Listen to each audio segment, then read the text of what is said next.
Halo, Assalamualaikum warahmatullahi wabarakatuh. Bertemu kembali pada mata kuliah Pendidikan Agama Islam, pertemuan yang kedua. Kali ini saya akan menjelaskan terkait bagaimana konsep ketuhanan dalam Islam. Di antaranya adalah fitrah manusia untuk beragama dan bagaimana hakikat Tuhan itu dalam Islam. Baiklah, bisa juga kalian melihat beberapa kontrak kuliah ya, yang mana pada pertemuan ini nanti kalian akan mencari jurnal artikel terkait pokok bahasan yaitu konsep ketuhanan dalam Islam. Untuk itu saya jelaskan yang pertama terkait dengan konsep ketuhanan dalam Islam ya, eksistensi Tuhan dan fitrah manusia di dalam kehidupan. Nah, tentunya sebelum mengenal tentang eksistensi Tuhan ya, siapa Tuhan itu, kita bisa memahami hakikat konsep pendidikan agama Islam itu sendiri. Pendidikan agama Islam itu adalah pendidikan yang terencana untuk menyiapkan peserta didik dalam meyakini, memahami, menghayati, dan mengamalkan ajaran Islam melalui kegiatan bimbingan, pengajaran, dan latihan-latihan. Nah, tentunya di dalam memahami konsep hakikat pendidikan agama Islam, ada beberapa materi yang menjadi konten pendidikan agama Islam itu sendiri. Di antaranya adalah materi akidah. Akidah ini menekankan pada kemampuan memahami dan mempertahankan keimanan yang benar serta menghayati dan mengamalkan nilai-nilai yang terkandung di dalam nama-nama Allah yang disebut dengan istilah Asmaul Husna. Ada 99 Asmaul Husna. Demikian juga mempelajari tentang sifat-sifat wajib Allah, yaitu ada 20 ya. Contoh bagaimana kita mengenalkan sifat-sifat mengenalkan Asmaul Husna ya kepada diri kita, juga kepada keluarga kita. Contohnya adalah terkait dengan sifat Ar-Rahman. Nah, contoh sifat Ar-Rahman. Ar-Rahman itu artinya apa ya? Ar-Rahman itu artinya adalah Maha Pengasih. Jadi manusia harus optimis dalam menjalani hidup di dunia ini. Kenapa? Karena Allah Subhanahu wa taala itu memberikan kasih sayangnya kepada semua manusia tanpa adanya diskriminasi, baik hamba yang mukmin maupun yang tidak. Nah, bagaimana Allah memberikan hal tersebut? Nah, hanya Allah memberikan kasih sayang di akhirat kelak khusus kepada orang-orang mukmin saja.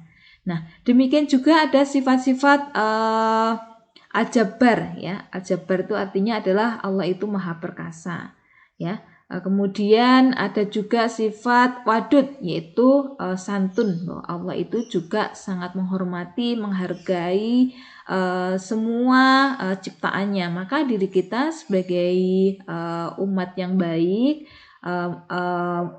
sebagai ciptaan yang berakal dan punya hati nurani, tentunya kita juga bisa melakukan segala aktivitas itu dengan hal yang baik. Nah, bagaimana dengan materi Quran hadis? Karena Quran hadis ini juga bagian dari materi di dalam pendidikan agama Islam. Nah, Quran hadis ini menekankan tentang bagaimana membaca Al-Quran dengan baik dan benar, yaitu kemampuan baca tulis yang baik dan benar. Tentunya hal ini juga ada panduannya sebagai contoh yang ada di dalam ilmu tajwid, bagaimana makharijul huruf, bagaimana kita mengenal bacaan huruf-huruf itu dengan baik sehingga antara makna dan ucapan itu sesuai, gitu ya. Dan aktualisasinya adalah di dalam kehidupan kita sehari-hari saat kita berdoa, meminta, sholat, dan seterusnya. Itu bagian dari ikhtiar kita menjadi makhluk atau Abdullah yang baik.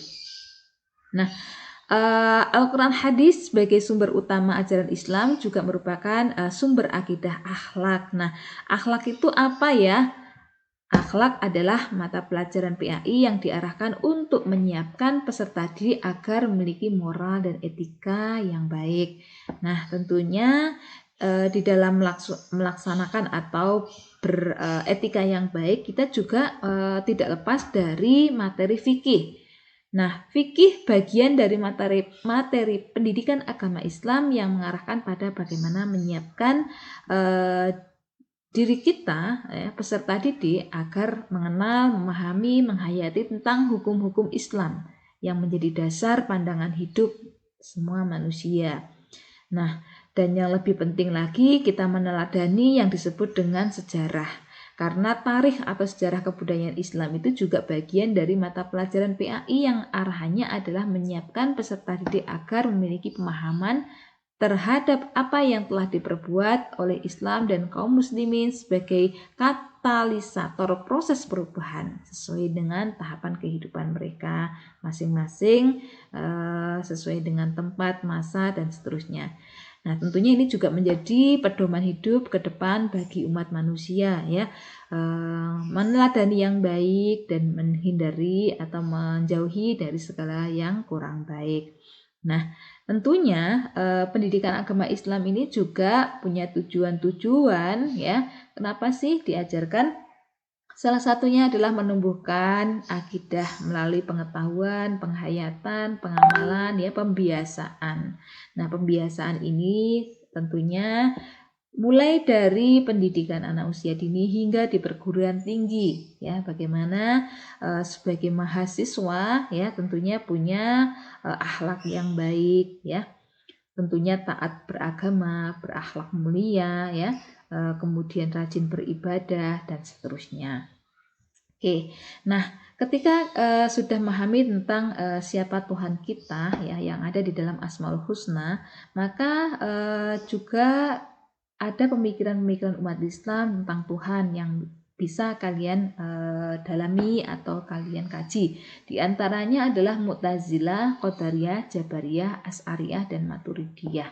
Seperti apa gambarannya? Gambarannya adalah ketika Mu'tazilah, pandangan filosofi Islam tentang Tuhan, diantaranya adalah Mu'tazilah ini menekankan pada pemakaian akal pikiran dalam memahami semua ajaran dan keimanan dalam Islam. Nah, berbeda dengan Qadariyah, Jabariyah, dan Asy'ariyah serta Maturidiyah. Nah, kalau Qadariyah menyampaikan bahwa manusia itu punya kebebasan dan kehendak untuk berbuat, maka Jabariyah mempunyai kemerdekaan berbuat, tapi itu semuanya adalah ketentuan atau sesuatu yang sifatnya sudah ditakdirkan oleh Allah. Nah, bagaimana kombinasi jika ada sifat Qadariyah dan Jabariyah? Inilah yang dipahami oleh kaum Asy'ariyah dan Maturidiyah. Nah, ini tadi terkait dengan tambahan penjelasan pendidikan agama Islam yang mungkin nanti akan kalian pelajari kembali, ya. Demikian juga terkait dengan bagaimana pandangan filosofi Barat terkait Tuhan, ya, sudah ada di dalam penjelasan saya di video berikutnya. Baik, semoga bermanfaat. Tetap semangat, salam sehat dan salam bahagia.